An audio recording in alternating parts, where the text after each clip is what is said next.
First responder, Brigadier General Joe Shaefer. Thank you, Ty. Ladies and gentlemen, before we begin, let me introduce you to today's program. This is what Ty Cobb calls speed dating for speakers. Hold laughter, hold applause. We got to get this thing going. Syria, next steps. First of all, the problem with discussing Syria, ladies and gentlemen, is that you cannot read a newspaper, pick up a magazine, listen to the radio, talk on the TV without some expert or experts going on and on and on about Syria. It's a very, very complex situation. I had a schematic at one time of who hates who likes who gets along with who in the Middle East. This thing was impossible to read. And this was the picture that's supposed to be worth 10,000 words. It does not get easy. So what I have done, I try to reduce this from the macro, the confusing, the convoluted, to one individual in one situation, and we'll use this as an analogy. That is my bad bar analogy for bad foreign policy. Here, I'm going to use one example of a guy here. We'll call him Walter. Walter Mitty drives into a town he's never been in before. He happens to come into the worst side of town, and he walks into the worst, toughest, roughest bar in town. This is not a biker bar. A biker bar would look like a ladies' auxiliary tea meeting compared to this bar. He wanders in blithely. He goes up to the bar and he says, "Hi, barkeep, you got any microbrews here?"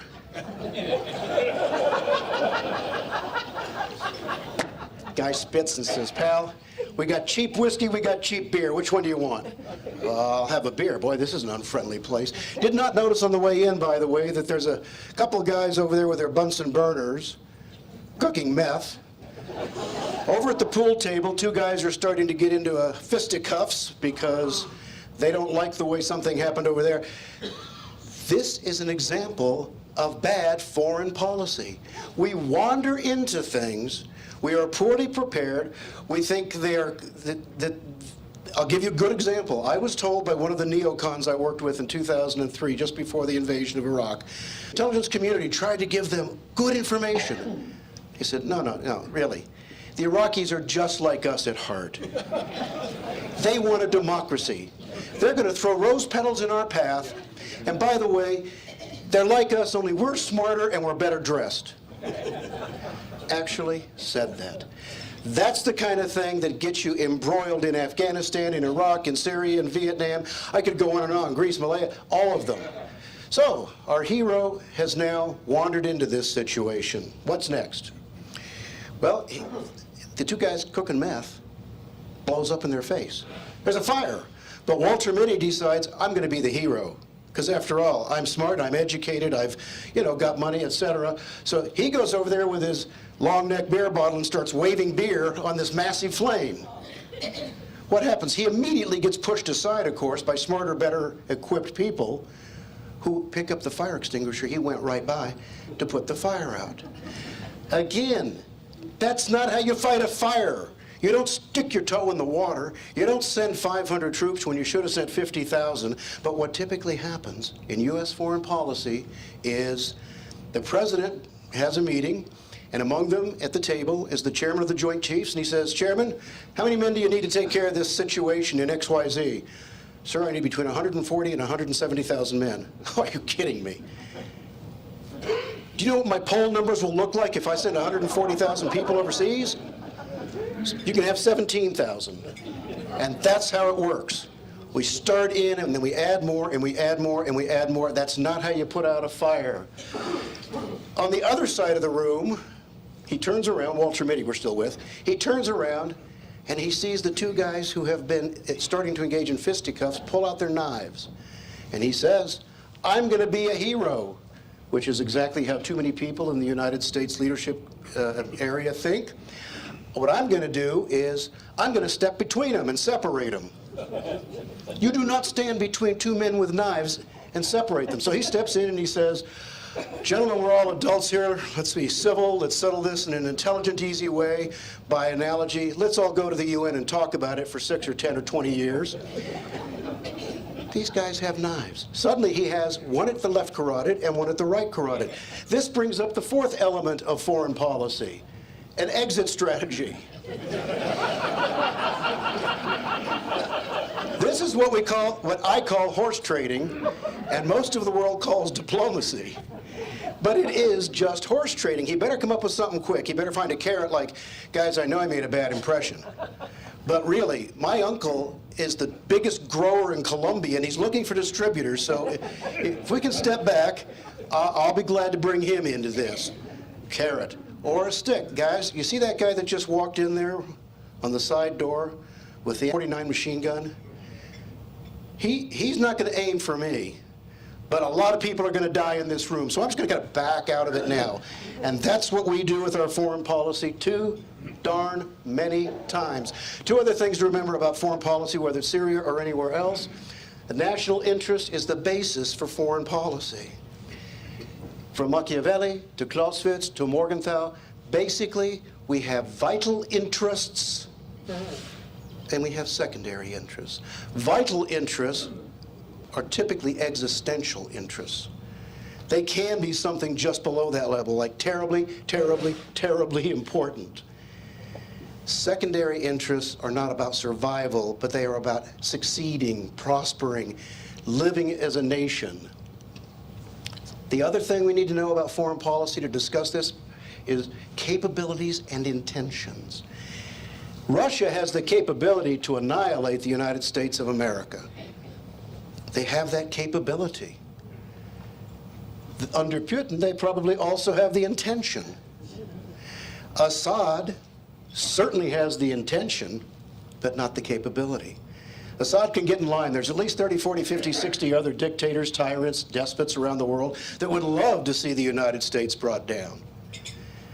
The important thing to remember is it doesn't matter which adversary it is. There's two things you do here.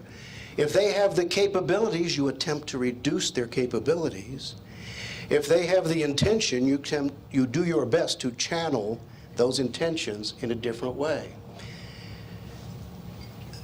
Basically, we need to remember we're looking at who are the combatants that we're talking about here. The Assad regime, Syrian refugees, Kurds, Turkey, fungible and amorphous Sunni and Shia fighters. Why do I talk about them in a whole as fungible and amorphous? There's 200 different groups here. I don't care. They're not the same groups they were yesterday. They're not going to be the same groups tomorrow. So stop trying to memorize, oh my God, I'm an idiot because I can't remember Al-Nusra, Al-Jimini, Al-Cricket, whatever. It just doesn't matter. The fact is they all want to kill whoever gets between them. They want to kill each other, but they're also going to want to kill whoever gets between them. The Syrian refugees certainly have an existential issue, and I want to talk about them a little bit more later. The Kurds have been living in a situation for 100 years where they've been promised by the great powers, we will give you your own nation, we will take care of you, we will do this, we will do that. Somehow they've managed to survive, so I do not think they are existentially challenged, but I believe that we owe them a great deal. What has happened is Iran is so paranoid that it believes the whole world is out to get them. That's easy for them to think because in the entire Ummah, the community of Islam, in the entire Ummah, 85 to 90% are Sunnis, only 10 to 15% are Shia, and most Sunnis believe they're not even Muslims. It's a crazy sect, you know. This is Branch Davidians or whatever in the Muslim world. Is Israel affected existentially? Israel is always affected existentially, moving right along. Who is not affected existentially of the remaining players? That would be the United States and Russia. We have no vital interest there. Then why are we there? Because, here's just a quick example of some proxy wars during the Cold War. I only listed the top 27 or so. Syria is now Putin's proxy war. He gets to show everybody, hey, we're still a global power. We're still important. He gets to show the U.S. as is, was, maybe still, weak and confused. He gets to have 11 vessels ported at Tartus. And he ensures that Russia sells more arms around the world as well as to Iran. Here's the problem. He's supporting the wrong people. If 85% of the Islamic world Sunni, he's defending this little tiny strip in Syria called the Alawite sect within Shias. Folks, he has enough problems with the Islamic world already. So I would tell you that Putin has been a good tactician. He's twisted the U.S.'s tail. He has maybe bloodied our nose a little bit in public affairs and so on. But he's making a terrible strategic mistake. He thinks he's a grandmaster in chess and he's a Class C player. What's going to happen is this is going to up and bite him. The other 85%, and including Dagestan and Chechnya republics within Russia, are all Sunni. So we'll see what happens there. This is once was a map that showed the soft underbelly of Russia. And I'm just simply showing how much of it is Sunni land. So whose problem is this? It's not ours. All the things we read say, what should we do about Syria? Who can come up with a solution for Syria? Why are we asking the question? Is Syria our problem? No. There are very few U.S. interests, except the humanitarian interest, which I will talk about. The United States' only strategic interest even is, at this point, with Putin having made it a proxy war, we have to show the world we do not walk away from our commitments. We've said we're going to do this. We have allies in the area. We have people who are on the fence in the area.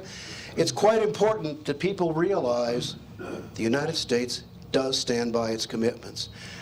And we will not be trifled with. That is a message that has been lost in most of this millennium because of the way in which we incrementally went into these things and then tried to extract ourselves en masse. Didn't work, went back in incrementally. This is not the tides, folks. This is a dreadful, dreadful foreign policy. I believe we should spend most of our energy and dollars on humanitarian assistance, and I'll show you how in just a second here. Without the U.S. and Russia involved, this becomes, as it began, a regional civil war. People talk about the Syrian civil war. It's not a Syrian civil war. It might have started that way. It's a regional civil war, and it's a lot more complex than just saying this side and this side, the blue and the gray. So if we're trying to answer the question asked in the title of the presentations today, what should the U.S. do? Going back to my analogy, let's start with horse trading with Russia. If we can get Russia out, saving face, and we can get ourselves out, except for the humanitarian side, it becomes nothing but a regional civil war. Are there carrots we can use to negotiate with Russia? Of course there are. We could lessen the sanctions, tell them to keep the fleet at Tartus. Who cares? We can tell the Russians, do you really want more terminal high altitude air defense systems in Eastern Europe? Because we can make that happen. Do you really want speedier accession for other nations that want to join NATO? Because we can make that happen. Do you really want to see us spend billions on arms and training in Ukraine? Because that's a drop in the bucket to our GDP, unlike the Russian GDP. So we can do all that. Carrots and sticks. What might we want in return? Well, certainly to play something that's already in their interest with keeping the proliferation of weapons of mass destruction down, particularly in Iran and places that Russia has more influence than we do. No, Assad would be icing on the cake. We don't know how it's done. We don't care how it's done. The Russians really don't have any scruples about how they do it. Assad goes missing. That would be something we can certainly expect from the Russians. Sticking with the analogy, get the non-combatants away from the knife fight. But we can create safe havens within Syria, particularly once ISIS is gone, and get civilians out of the middle. People use the term hearts and minds too freely. When you're in the middle of a firefight, you're not going to win any hearts or minds. People are kind of busy keeping their heart and their mind under as deeply as they can burrow into the ground. A lot of veterans here know this. time to get their hearts and minds is if you have done something good for them. We've gotten them out of the fighting. We have created safe places that are well policed, well armed in the perimeter, etc. These people then get good food, they get clothed, they enter into discussions. Now you become not an adversary, not an unknown, but people to people. And all of you who have traveled, and that's everyone in this room, knows that no matter what they think about America, that they've been told in their news media, they like people. They like Americans, one-on-one. And I strongly believe that we are not doing enough to support a nation that has been a staunch ally like Jordan. And we got the money to do it, and it should be done, it should be policed, etc., by them, by the locals. And the final thing on that part of it is, of course, get the Saudis and the rest of the Gulf states that are used to buying mercenaries, basically, to actually put some troops in harm's way. They need to be more involved, and they need to spend more money. Finally, put out the fire. Without Russia stirring the pot, it's a regional civil war. The regionals can work it out or die trying. I'm sorry. At some point, realpolitik has to enter into this. If somebody's going to die, it should be the people who have already made the decision they want to die for their cause. Not some American kid from Omaha who says, okay, well, I'm here, I guess I better do my job and do my duty. As long as they're trying to kill each other, they're not trying to kill Israelis. They're not trying to kill Jordanians, so let's keep it to those that are important to us. But I will add this. I want to put most of the effort into humanitarian efforts. If any U.S.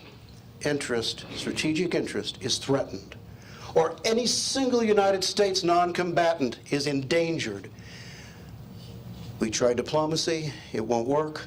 We go to my best fallback position, diplomacy through superior firepower.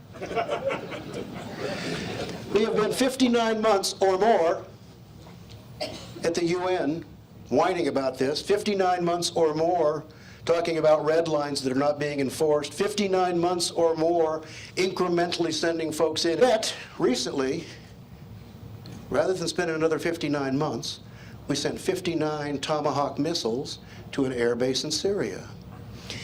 This is a language Assad and the Syrian regime understand. Jabber, jabber, jabber, jabber, or 59 Tomahawk missiles. Assad got the message, Putin got the message, Xi Jinping got the message, and the little fat kid in Korea got the message. Let's hope they continue to remember that message, and if they don't, we got plenty more Tomahawk missiles. Ladies and gentlemen, don't, if I say thank you, God, don't applaud, because we got somebody coming right on here. Our one wild card is ISIS. And I will now step aside and let my esteemed friend and colleague, Foreign Service Officer and Professor Ted Morse, take it from there.